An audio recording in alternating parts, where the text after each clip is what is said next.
Hi, I'm Cybele Maylone, the Executive Director of the Aldrich Contemporary Art Museum, and I've been asked to share a little bit about the museum's experience during the pandemic and my personal experience at home. So the museum, like all other institutions in town and in the state, closed pretty rapidly on March 13th. We, as always, follow the direction of the schools and look to our colleagues in cultural institutions to make those decisions. And so closed pretty quickly and didn't really do, in retrospect, the kind of planning that maybe we should have, knowing now how long we've been closed for. We'd been talking as a staff and a board about what closing might look like, about safety precautions that we were taking, and setting up ways for staff to really work from home. But, hindsight is 2020, and now that we understand just how long we've been closed for, there's certainly more we could have done. But we closed the museum that Friday. That Saturday, I bought the museum a Zoom account and spent some time learning how to use Zoom.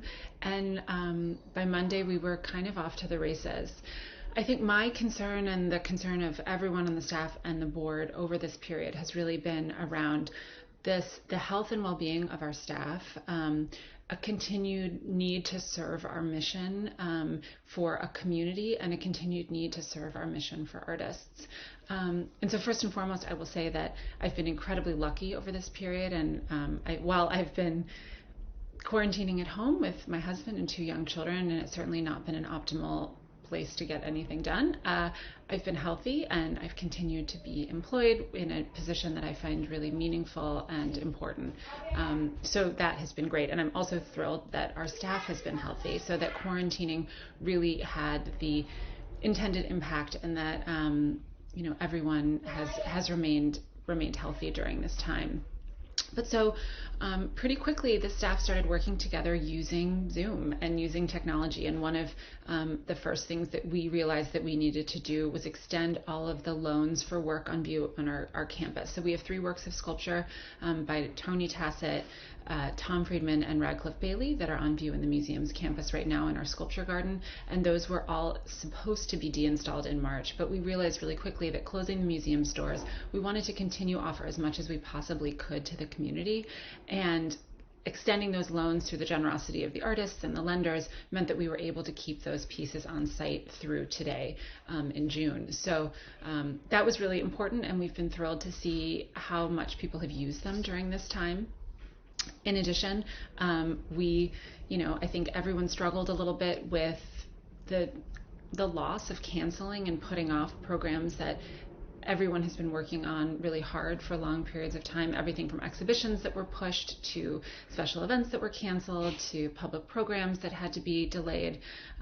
But kind of working through that, everyone also really rallied around ways that we could think about doing our work and doing it differently. And everyone has really worked incredibly hard under far less than great circumstances. We're all working from spare bedrooms with children around, and also anxieties about the world. So pretty quickly, as we as a group started figuring out how to use technology to do our work, we started thinking about how we could use technology to do our work for our audience. And so my colleagues in curatorial and education started pretty quickly putting together artist studio tours, artist and curator talks, family tours for children and adults led by museum educators.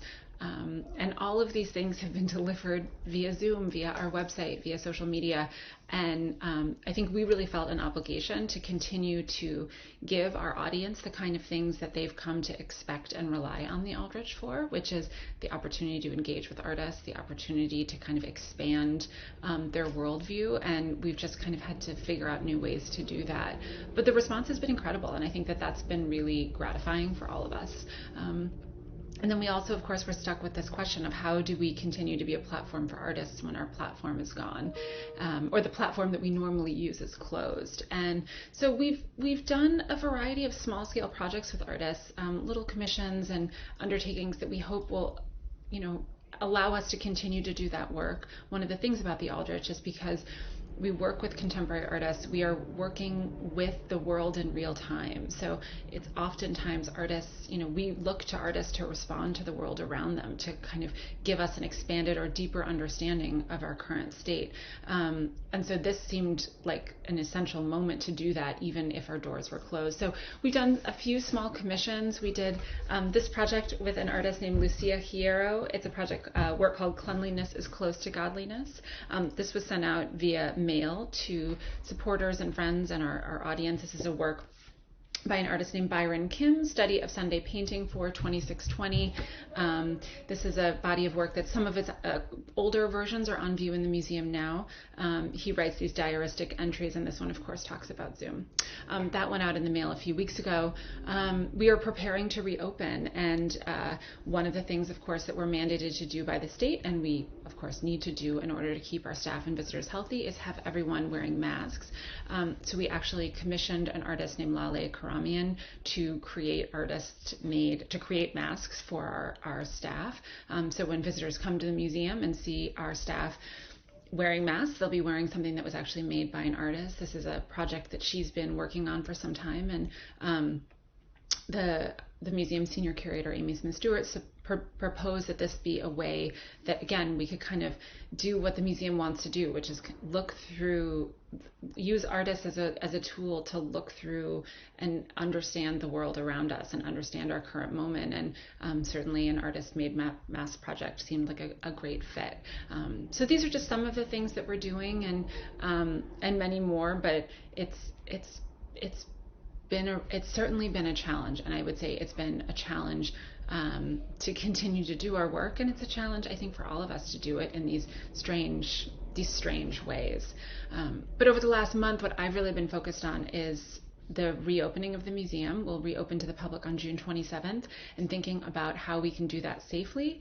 We've made a myriad of changes to the museum experience, both to kind of deepen the experience of our visitors and put some more things on view, but also to close off spaces that are too small, install different kind of hand sanitizers and trash cans, and a lot of kind of mundane things, but things that are really important to keeping safe. And then also myself and our staff and our board have been really engaged in thinking about how the museum can meaningfully respond to the protests and to Black Lives Matter, and to being an institution that kind of can meaningfully meet this moment and the urgency around being anti-racist and hopefully being a part of positive change, both in our community, in ourselves, and kind of in the world at large. So these have been two very, very different things that have been significant, and I've gone from kind of like an HVAC webinar to one about